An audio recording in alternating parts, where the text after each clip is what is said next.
She held a glass of wine and a cigarette. Machi was shocked. She didn't know Mama smoked cigarettes.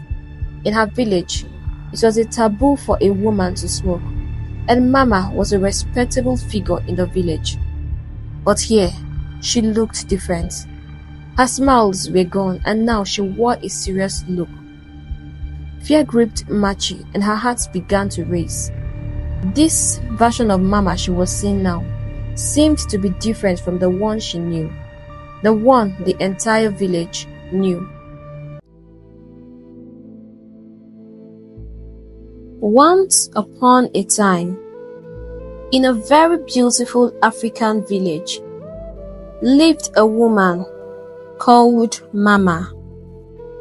Mama was not an old woman, in case you are wondering why she bared such name. In fact, she is a very classy, beautiful woman. Mama was a title bestowed upon her by the villagers for the way she cared for every single family in the village, or so they thought. Mama had lived in the village for over 20 years, selling pepper soup. Her pepper soup was the best in the entire village. Her meats were always sizable, and she knew the right combination of spices, just as the villagers loved. It was served hot with agidi, a local delicacy made from corn. Every evening, the villagers can't wait for the workday to end to have a taste of Mama's pepper soup. Her joint was always crowded, and you wouldn't wish to be late as you might risk not being served for the day. Mama's joint was a place where men who couldn't lift a single finger at home to assist their wives with chores were seen not minding washing plates just to get a taste of Mama's pepper soup, which she sold at a very affordable rate. And the women didn't really mind, as they were all blinded by Mama's generosity. Although some village women tried to stir up rumor by saying that Mama used special charms in her pepper soup, their whispers never really gained traction. Do you think it's just ordinary pepper soup that makes her husbands wash plates in her shop? Some would ask. My husband stays there past midnight every day, just waiting for his turn, another would add, shaking her head. I don't think this is normal. But those women who loved Mama were far more numerous than the ones who doubted her. These supporters always came to her defense. Forget all these silly rumors, they would say. When you see something special, you should celebrate it instead of criticizing it. Mama is just a kind woman, blessed with amazing cooking skills. They would tell everyone how Mama had a heart of gold and hands that could turn simple ingredients into magic. They believed in her talent and generosity, knowing she didn't need any charms to make her food delicious. Mama's cooking is a gift, they would say, and we are lucky to have her in our village. But the pepper soup wasn't the only thing that made Mama famous in the village. It was her big heart and willingness to help everyone around her. Mama was deeply involved in everything that happened in the community, always supporting projects and wonderful ideas. She was the one who suggested building a school in the village, and she contributed more than anyone else from the beginning to the end. The king and the entire village couldn't stop praising Mama.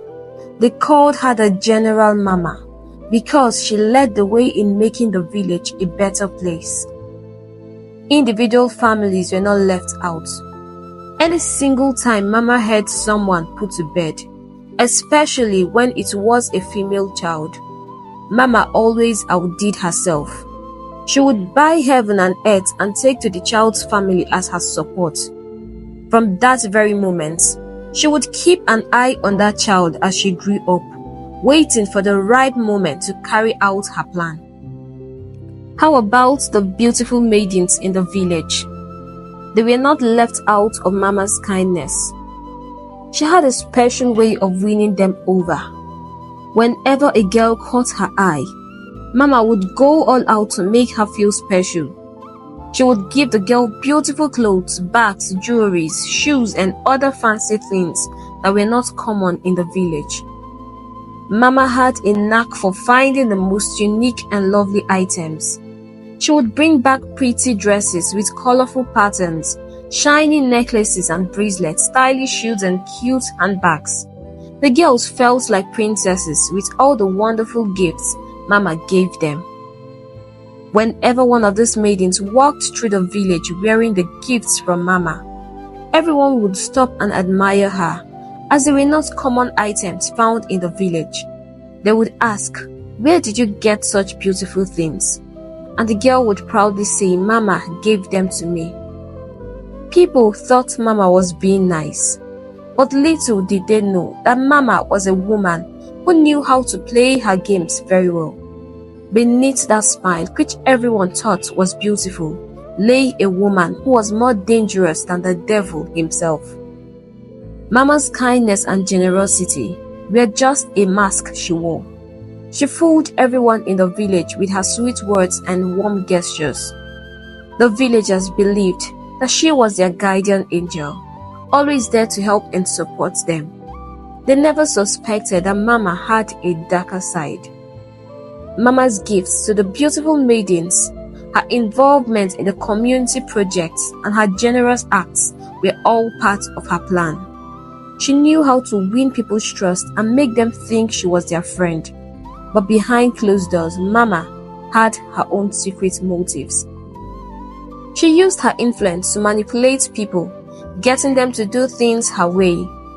Mama's smile hid her true nature, and her kind actions were just a way to control the village.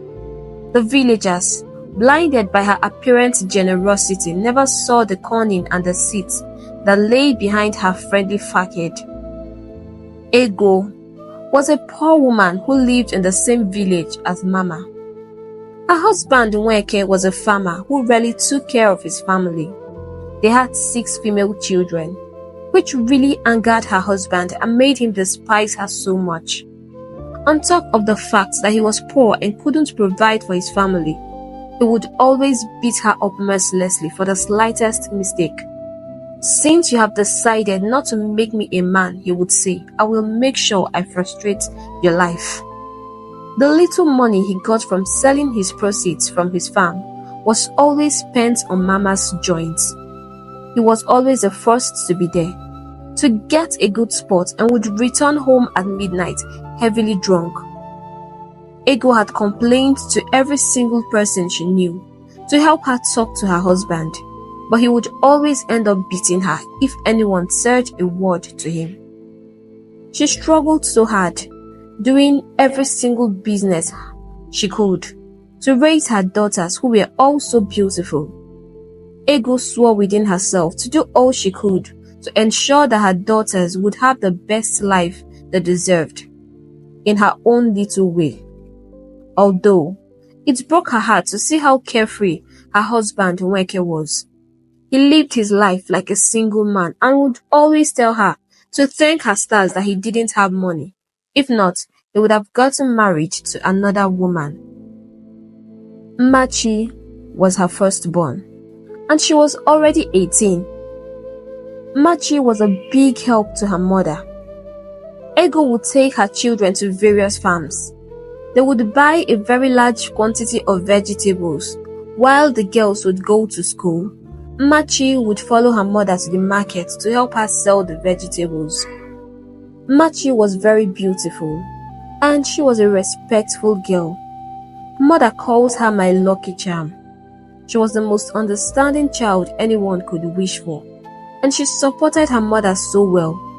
Sometimes her mother would allow Machi go to the market alone while she visited farms to know if she could gather enough vegetables for the next day's sale. One day, Machi was returning from the market when Mama drove past her. Mama had always seen Machi with her mother and had greatly looked forward to an opportunity to meet her alone. On this particular day, Machi looked very tired, her steps slow and heavy, as she carried a basket filled with ingredients for cooking. Mama noticed her and decided this was a perfect moment. "Hello, Nne, Kekwanu," Mama called out, wanting to know how Machi was doing as she pulled her car over to the side of the road. Mama was one of the very few people in the village who owned a car, and this made her presence even more noticeable. "I'm fine, Ma," Machi responded, bending her knees to greet Mama the traditional way. "Chai, such a respectful child," Mama exclaimed with a warm smile. "Seems you are returning from the market," she continued, eyeing the heavy basket in Machi's hand. "Yes, Ma," Machi replied humbly, her voice soft and polite. "Hop in, let me drop you at home. You're such a beautiful and respectful young lady," Mama said, opening the car door for her. She kept repeating her praise, making Machi feel both shy and special. Machi was excited. Everyone knew Mama so well, but what was making her happy was the fact that she was entering a car for the first time in her life. She was so happy that she quickly jumped in without thinking twice. All through the drive, Mama couldn't stop singing the praises of her beauty and how much she would enjoy life if she dared leave the village. "You will be open to so many beautiful opportunities. You are a very smart girl, and I'm sure you will make it big in the city." Machi had never thought about this before. She had always thought that the city was for rich men and not poor people like them. But here, Mama was telling her that she could make it in the city. When they finally reached Machi's house, she was still processing everything Mama had said. She thanked Mama for the ride and her encouraging words. "This is my first time being in a car," she told Mama innocently. "Thank you for the experience. That is why you should think of going to the city," Mama said with a warm smile. "You are so beautiful for the local life here. Anyways, I have something for you, if you could come by my house tomorrow." Machi was excited. She had heard how Mama gifted girls with so many beautiful things, and she couldn't wait to see what Mama had for her. "Thank you so much, Ma. Thank you. I will come tomorrow," she said as she dashed into their compound happily, screaming her mother's name to share the good news with her. Mama watched as Machi went inside, a satisfied look on her face. She had successfully drawn another young soul into her circle. Ego came out of the house to see her daughter dancing excitedly. "Did you sell all the vegetables at a good price?" she asked, wondering what was making her so excited. "Mother," she screamed, "you won't believe what is making me happy. I met Mama General and she asked me to come see her tomorrow. She says she has a lot of goodies for me. Mama, you won't believe what she said to me. She said that I am so beautiful and will make it big if I go to the city." Ego stared at her daughter as she chattered on about Mama. She was one of those women that had their reservations about her. It not only angered her that her husband preferred to spend his money in her joints, but she always felt that there was a dark side to Mama that the villagers didn't know. She always wondered if it was just the village pepper soup that gave Mama all the money she flaunted. Mama had the best of everything, and Ego assumed that there was something about Mama the villagers didn't know. "What's wrong, Nne?" Ego asked. "You don't seem to be happy for me." Ego cleared her throat. "I don't want you to visit Mama tomorrow. We are content with what we have. I don't like that woman," she concluded firmly. "But Nne, she is a nice woman. You needed to hear her compliment me today." Ego didn't allow her to finish before she ordered her to go start the fire for dinner. This saddened Machi so much. She had planned how she was going to flaunt her new gifts around the village, just as the other girls did before they left for the city. She missed her friend Chisom so much and just wished she would find the opportunity to reunite with her again. Anyway, she is doing well. If not, she would have returned. Every month, Chisom sent lots of gifts to her parents. Machi began to think of what Mama had said about the city. It wouldn't be a bad idea anyway, she thought. She would find a way to convince her mother that Mama was a good woman. The next day, Mama waited for Machi, but she didn't see her. This was the first time she was inviting a young girl over and she didn't come. Many of them were always excited to come over. She decided to visit Machi herself. After all, if the mountain refuses to come to Mohammed, Mohammed would go to the mountain. She met Ego when she got to their house. Machi had gone to the market. Ego didn't look so pleased to see her, but Mama knew how to warm the hearts of anyone she wanted to get. I've always wondered where your daughters got their beauty from, but now I'm certain where it came from. You're so beautiful, she said. Please allow me sit so I can tap from this beauty of yours, she said as she pulled a chair to sit. I brought some stuffs for your daughter, Machi. I asked her to come, but I guess she is so busy. Ego couldn't hold back her anger any longer. I asked her not to come, she said rudely. Mama was shocked. No one ever speaks to her in such manner. She wondered if Machi truly knew who she was, but she composed herself, pretending not to be angry. What's the problem? She asked Ego. It seems like I offended you. Please tell me so that I can apologize. Ego flared up. Why do you pretend as if you don't know what you have done in this village? My husband never takes care of his family because of your pepper soup joints. All the money he makes goes there. Why I am left to cater for 6 girls. 6 girls all by myself.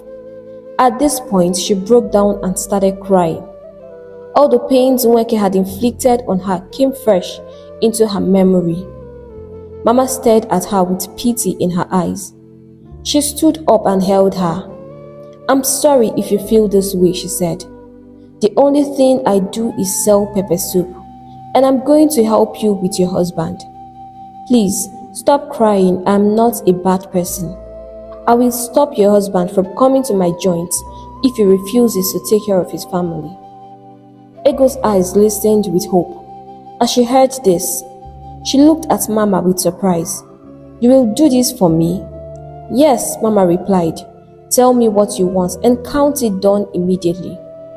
A broad smile crept to her lips as she hugged Mama. Mama was not as bad as she had thought after all. The 2 women chatted for a while.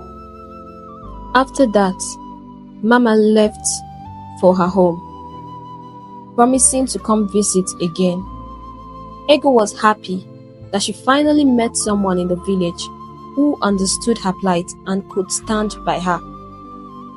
Machi was overjoyed when she came home to see the things Mama had brought for her. There were beautiful clothes, shoes, bags, jewelry, and so on. She jumped up with so much excitement. She was also happy that her mother can now agree with her that Mama wasn't a bad person. That same evening, as they were making dinner in the kitchen, Nweke walked into the compound with some foodstuffs he had gotten from the market. Ego smiled within.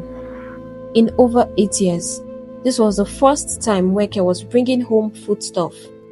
He looked sober as he knelt down, asking Ego for forgiveness. This Mama pepper soup must really be working wonders, Ego thought to herself. But she was glad that Mama had kept to her promise. From that very moment, they began to live as a happy family. Nweke became a totally changed man, always supporting his wife and children. Ego joined the other women in singing the praises of Mama. She couldn't stop telling anyone that cared to listen how wonderful Mama was, the woman she once hated so much. Ego and Mama became good friends. She would always invite her to her pepper soup joint to enjoy her popular pepper soup dish and fresh palm wine, buy her new clothes, and they would sit down and talk about a lot of things. Ego was happy. Her husband was now a changed man and they lived together happily. Mama's presence in her life had been such a big gift to her and her family. Mama promised to even start a business for her in the village. One evening, Mama visited Ego and her family in their small hut. They were so happy to see her as Mama had traveled to the city to see her other business and know how it was doing. Learning that Mama had another business in the city satisfied the questions in Ego's mind. She had always wondered if it was only the village pepper soup joint that made her so rich and gave her all the wealth she flaunted. She brought so many beautiful things from the city, especially for Mmachi. She got her flashy things and Mmachi was so happy. Mama couldn't just stop singing Mmachi's beauty. After the girls had gone to make dinner for the night, Mama called Ego and her husband Nweke. "I've come to discuss something very important with you," she began. Ego and Nweke were so eager to hear what Mama had to discuss with them. They prayed in their hearts that it wouldn't be bad news. Mama continued, "I've been thinking of how to help you and your children, and I think I have a good offer for you. Mmachi is a beautiful and smart girl, and I would love to take her to the city. I have a bigger pepper soup joint over there, and the salary is also very attractive. I also have a comfortable house where all my girls live. Mmachi can work there, support the family, and also save up some money to further her education. She has a bright future, and I ultimately believe that she would make it big if she goes to the city. This village is not made for her," she finished, staring at the faces of Nweke and his wife, while she hoped for a favorable answer. Ego was quiet. She had never thought of Mmachi going to the city to work or even further her education. All she prayed for was a rich husband, so that Mmachi could support her sisters. This offer was tempting, but she felt restless. Something about it didn't feel right. Nweke looked so happy. "We can't say no to you after all you've done for this family. You can take Mmachi to the city and do as you please with her. Truly, you are God's sense to us." He laughed. The idea of Mmachi sending them money every month excited him. "My husband," Ego countered, "I think we need to think about this." "What are you thinking again? Mama has helped this family a lot, and this is a great opportunity for our dear daughter Mmachi." "Hey!" he exclaimed. "Thank you so much, Mama. May the gods bless you." Mama sensed Ego's worries. "Don't worry," she said. "She will be fine and will come home from time to time to visit." This made Ego relax a bit. She prayed in her heart that all her fears would just be for nothing. Mmachi was excited when she was told about the new decision. She sang and danced around happily. She was finally going to the city. The night before she left, she couldn't sleep, as she kept on imagining the big houses, beautiful dresses, and a lot of things. She chuckled when she thought of meeting a very rich and handsome man in the city. At intervals, she would go and check her bags to make sure everything was intact. When morning came, Mama came early to pick her up. Tears were running down Ego's eyes as she bade her daughter goodbye. All through the night, she hadn't slept either. She kept on having a series of bad dreams, and she just couldn't understand why this journey bothered her a lot. She felt she was just overreacting. Mama was a very nice woman and everyone in the village could attest to it. She prayed that the gods would protect her daughter and then wished her good luck. "Don't forget to visit us when you can," she shouted as the car zoomed off. The drive to the city was a bit long, but Mmachi enjoyed every bit of it. Mama didn't really say much all through the journey, and Mmachi didn't mind. She was just so excited about starting a new life in the city. She didn't know when she slept off or when they arrived at their destination until she was awakened by some girls. "Hey, wake up! Mama said we should bring you inside." Her eyes opened as she looked around the environment. The compound was so beautiful and the girls standing before her. "Where am I?" she asked. The girls looked at each other and burst into laughter. "Will you get down from that car?" they commanded her. "Where am I?" they said, trying to mimic her. Mmachi became scared. The girls before her seemed hostile. And where was Mama? Why hadn't she woken her up? She obediently followed the girls as these questions played in her mind. Mama was sitting on a couch in a room when she was brought in. She held a glass of wine and a cigarette. Mmachi was shocked. She didn't know Mama smoked cigarettes. In her village, it was a taboo for a woman to smoke, and Mama was a respectable figure in the village. But here, she looked different. Her smiles were gone, and now she wore a serious look. Fear gripped Mmachi, and her heart began to race. This version of Mama she was seeing now seemed to be different from the one she knew, the one the entire village knew. After a brief silence, Mama decided to speak. "Welcome to my joint. This is where you will be working.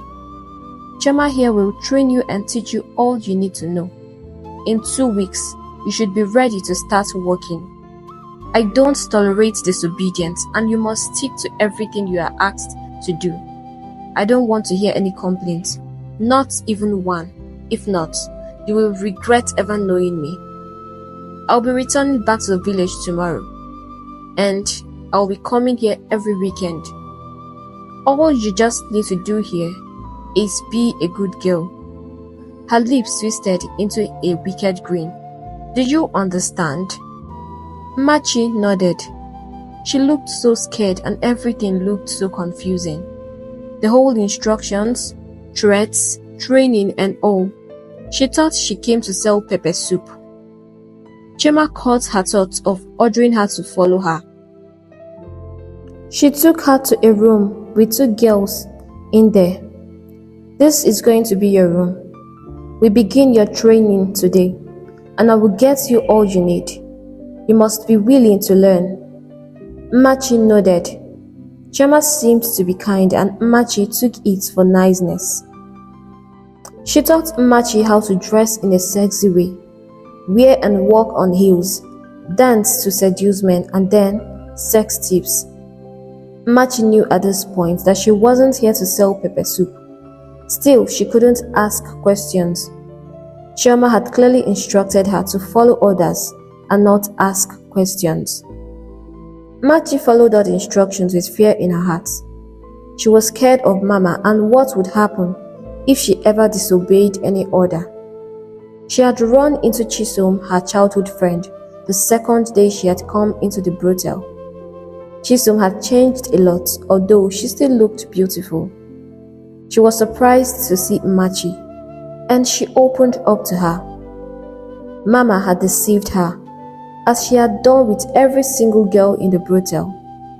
Mama used them as sex workers and sent back little money to their families from the money she made from them, so that they don't become worried and begin to ask of their children.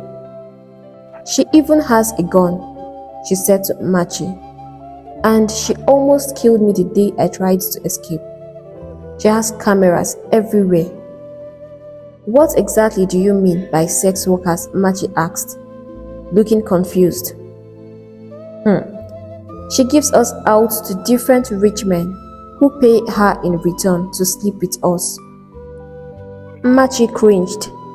She couldn't believe what she was hearing. Tears ran down her eyes. Is there no way to escape? Chisom looked around as if she was scared of something. We must stop this conversation now, she whispered. Someone might hear us, but we can't escape. The security here is tight on us, and all the men here do not care about us. They only sleep with us, and in the morning, Mama's driver picks us up.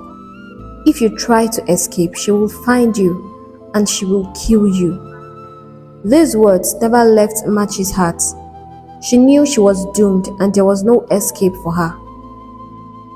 All the beautiful smiles, the gifts, and all her generosity in the village were all that she did to lure these beautiful girls to herself.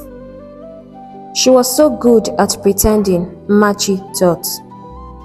2 weeks passed, and Machi was to meet her first customer. She was a virgin, and Mama usually gave out virgins at a very high price. As Machi walked out of her room, her heart kept on racing. Chisom had told her to pray for a man that would be gentle on her, as it was her first time. But Machi's heart was filled with thoughts of how she could escape. She didn't want to do this. She hadn't kept her virginity till this moment to be defiled in such a way. Chima had led her into the joint where the men sat down smoking, drinking and laughing as they watched the girls dancing before them. This night, Machi was not going to dance. She was the star of the night, and someone had already paid to have her before she came out. She was introduced to a handsome young man who sat on the couch sipping his wine. He seemed a little bit drunk. His eyes lit up when he saw Machi. He hadn't expected her to be this beautiful, and she looked so innocent. He signaled her to sit close to him as he offered her a glass of wine. Part of her training included learning how to take alcohol and not get drunk. She wore a fake smile on her face, pretending to be happy. The young man, Larry, noticed that she felt uneasy and decided to take her home. She looked so sexy, and he couldn't wait to have her on his bed.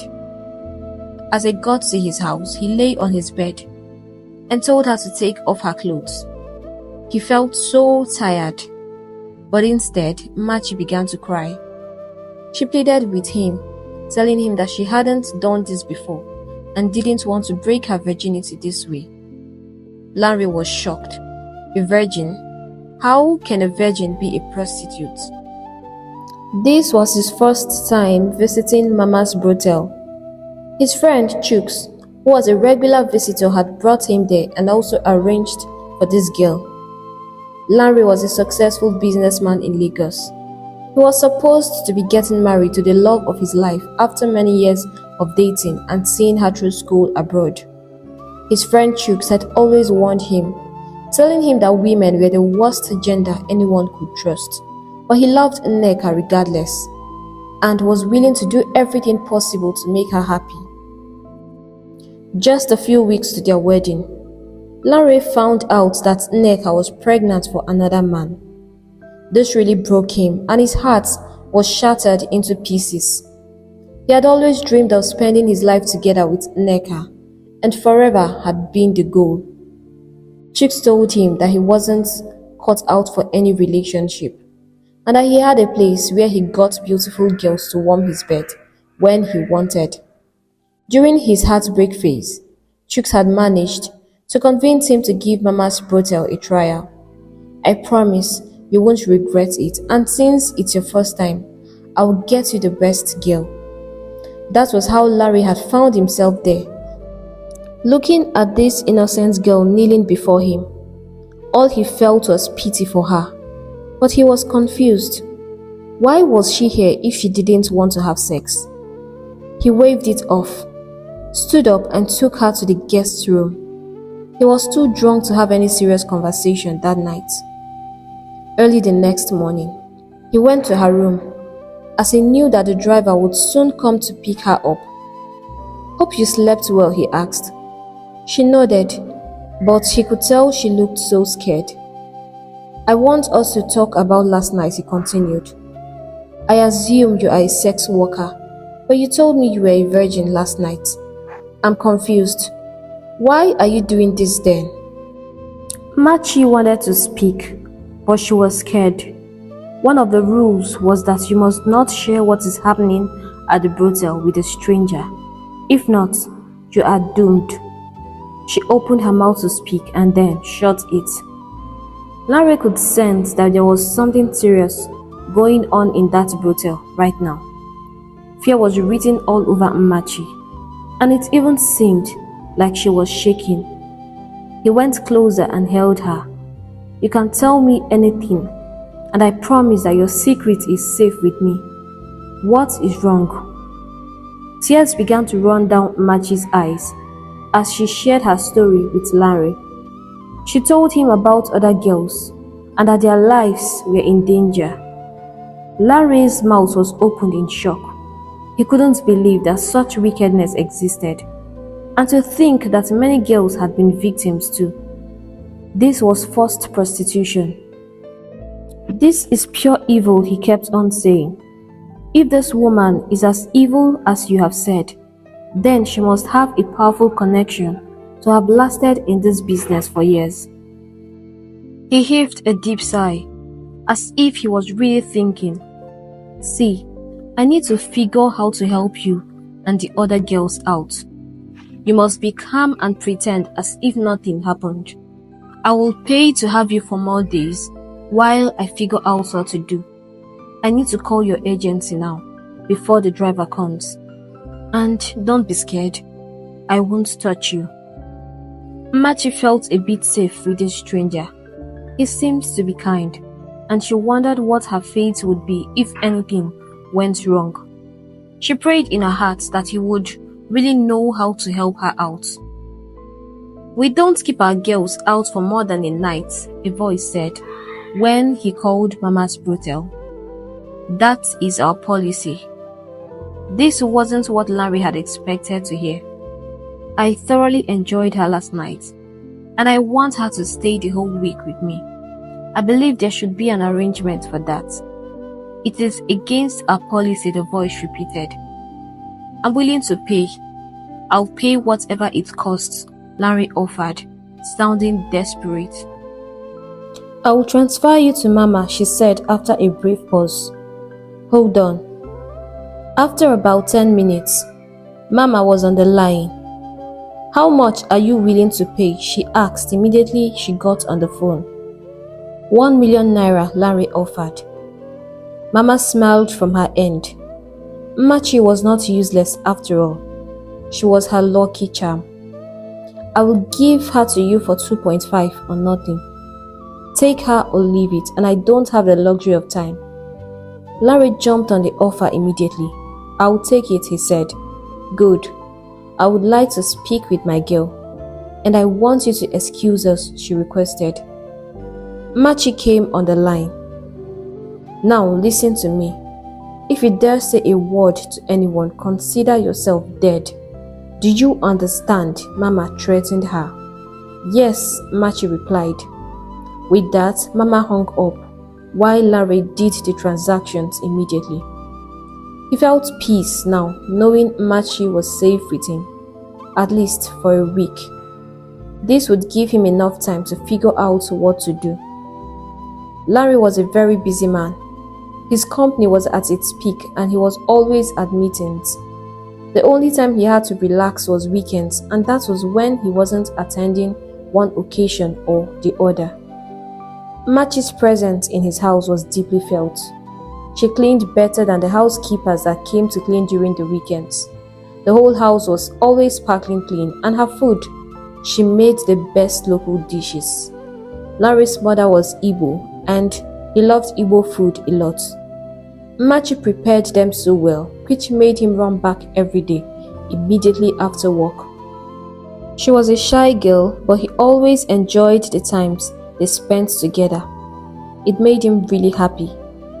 Machi was so beautiful that he would always find himself staring at her. When she smiled, he seemed to forget everything. He was trying so hard not to fall in love with her. as he was still trying to recover from a bad relationship. But this girl was different. He could feel it in his bones. He was working on how to get her out. He hadn't shared this update with Chooks. He knew Chooks would kick against it.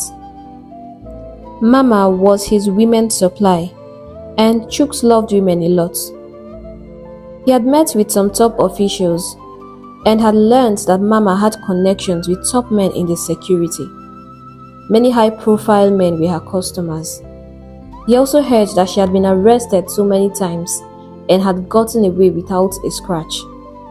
He realized that he had to use his father's connection, and they would go through the top to bring Mama down. Those girls need to be free. Lanre's father, Chief Awoshola, was one of the high-profile men in Lagos. In fact, to make certain serious decisions, Chief Awoshola was one of the men that were always consulted. He was stinkingly rich, and people feared and respected him. Mama didn't know whose son Lanre was. He had called his father and was going to meet with him tomorrow. Machi would sit outside every evening waiting for Lanre to return. He was very rich, but what she admired the most about him was his humility. She also loved the fact that he was disciplined. But one big question she always asked herself was why he was patronizing prostitutes. Of course, he had enough money to marry a wife, but still, she couldn't help but like him. He was so soft and kind. She has been in his house for 4 days now, and she wished she wouldn't have to go back to Mama's brothel. Lanre made her feel at home, and he never came back any day without buying her plenty goodies. He would stay up after dinner, watching her do dishes and sharing how he spent his day at work with her. He couldn't stop praising her food and would always tease her to teach him. She laughed whenever he said this. Seeing her waiting for him outside always made Lanre happy. Machi was everything he had wanted Nneka to be and more. He had tried so hard not to fall in love with her, but each day he just found himself falling deeper. Everything about her made his heart leap, including her shyness. He loved the fact that little things made her very happy. That evening, he asked her a question that had always been in his mind. If you are opportuned to have your freedom, what would you do after that? Machi told him that she would like to further her education. She also told him that she had always wanted to be a teacher. She loved children a lot and would love to teach. Lanre was impressed. He loved the fact that she wanted to improve. He also had good news, or was it too early to call it good news? He had spoken to his father and he had put several calls ahead to several top officials. They had received a warrant to arrest Mama. She was always around during weekends, and that was when the arrest would take place. The place had already been surrounded and every single activity there was now under strict monitoring. They were trying to be very careful and not take chances. He didn't want to share the news yet with Machi. He wanted it to come as a surprise. On the Friday evening of that week, Mama was returning from the village with another girl when she was arrested. She thought it was business as usual, but when she got to the station and saw that higher powers were on her case, she knew that her end has come. The brothel was surrounded and the girls were freed. The brothel was locked up by the state security. Lanre was so happy when he heard the news. He couldn't stop thanking his father when he got on the phone with him. Machi was over the moon when she heard the good news. She was finally free and she could see her family again. She hugged Lanre as she couldn't stop thanking him. Mama was charged to court to face the consequences of her actions. There was no escape for her this time around. She had messed with the wrong child, and she was definitely going to jail. When the girls who had escaped alive got to the village, as many had been killed. They shared the news about the popular pepper soup woman, Mama, in the village. The entire village was in shock. They couldn't believe that the woman who they had once admired was a she-devil. To Fiakwa, they kept on spitting. The men who were so angry about what she had done to their children ran to the joint and burnt it down. They also burnt down her house. This would not bring back their daughters who had been killed, but it made them feel better. Ego looked out for her daughter, but she didn't return with the girls. Chisom had told Ego that the last she saw her was when she had gone out with a man who had paid to have her. Ego's tears couldn't be controlled. I felt it. Something wasn't just right with Mama's offer. If anything happens to my daughter, Nweke would regret ever getting married to me. She cried and prayed that her daughter would be safe. As Larry drove home that Tuesday evening, he kept on thinking about how to express his feelings to Mmachi. He had promised to take her to her village during the weekend, but he needed to make his intentions known before then. He had bought her flowers, but still, he feared being turned down. He couldn't deny these feelings anymore. She was outside waiting for him as usual, and he felt it was time, but he didn't know what to say. As she came close to him, the only word that came to his head was, "I love you." She looked up at him. She wanted to be sure she heard him right. "I love you, Machi," he said again. "I fought so hard to get over this feeling, but I just can't. You may not feel the same way as I do, and it's fine. I just want to get this off my chest.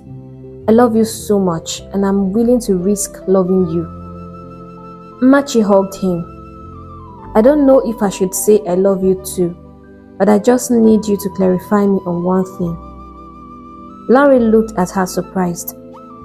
"I wanted to know why you were at the brothel. I was wondering why a fine rich young man like you would be patronizing prostitutes." Larry smiled. He hadn't expected her to ask this question, but it proved to him that she was a smart girl. He shared his heartbreak story with her once they were inside and told her how Chooks had lured him to the brothel. "I was in pains, but I'm happy I followed him that night. I not only met you, but others are free now." Machi was satisfied. She was happy now that he shared this part of him with her. She loved him too. The days that followed were filled with love and sharing wonderful moments together. Larry couldn't wait for the end of work to meet Machi. He wanted to officially ask her out before he took her back to her parents. Friday night was that day. He bought her a pretty dress and asked her out for dinner. Machi was excited. She wanted to get a good view of the city and enjoy their meals too. Larry bought off the whole restaurant. He wanted it to be just the two of them. Machi was so special to him. After the exotic dinner, he went down on one knee. Machi was confused as she wondered what he was trying to do. Then he asked her to marry him. "I've known you for just 3 weeks, but I don't need an extra week or years to be convinced that it's you that I want to share my dreams with. I want to be there when you have achieved it all. I thought my life had ended when Nneka broke my heart, but it was just the push I needed so I could find someone like you. I promise to love and cherish you forever if you will be my wife." Machi had never been happier. One of her dreams while coming to the city was to meet her Prince Charming, and here he was, the man that made her heart beat. "Yes," she screamed as she hugged him tightly. It was an emotional moment for the both of them. Ego was surprised when the flashy car pulled up in front of her hut. Her heart began to leap in fear. She prayed fervently that it wouldn't be bad news. Then, Machi stepped out. She looked so radiant and beautiful. Ego screamed so hard that her neighbors ran out. Tears rolled down her eyes as mother and daughter shared a special moment together. Her sisters were so happy to see her too. They embraced each other. Larry stood by the side as he watched those beautiful bonding moments. Nweke was still out on his farm. He ran home with joy when he heard the news that Machi was back. After the whole excitement had died down, Machi introduced Larry to her family and told them how he had saved her. They kept on thanking him for delivering their village from darkness. No one had known that Mama was such a terrible woman. The gods will surely reward you, my son, Nweke kept on saying. Larry told them about his intentions to marry Machi and also support her dreams to further her education. They were happy. Larry was a good man and their daughter has affirmed that she loved him. He promised to return with his family, which he did after a few weeks. His family were pleased to meet Machi's family. Larry had told them how much he loved her. The traditional marriage rites were performed and the wedding was to hold in the city of Lagos. The entire family traveled to witness those beautiful moments. It was a new experience for them. Machi was so happy that her family could now live a comfortable life. This had always been her prayers. Her sisters would all further their education and live the life of their dreams, as Larry had pledged to support them. It's funny how we can find love in the most unexpected places. Larry and Machi lived happily ever after, with Larry loving and treating her as rare gold. Their love story was one that made people smile whenever they heard it. One beautiful lesson to learn from this story is that all that glitters are not gold, and not every opportunity is an opportunity. Hey besties, thank you for watching this amazing story, and I hope you enjoyed it and learned one or two lessons from it. I would like you to share your lessons in the comment section so that we all can learn from it. And if you are yet to subscribe to my channel, do not skip this video without hitting the subscribe button and turn on your notification bell so that you can get notified whenever we post new stories. Thank you so much, and I hope to see you in our next story. Bye!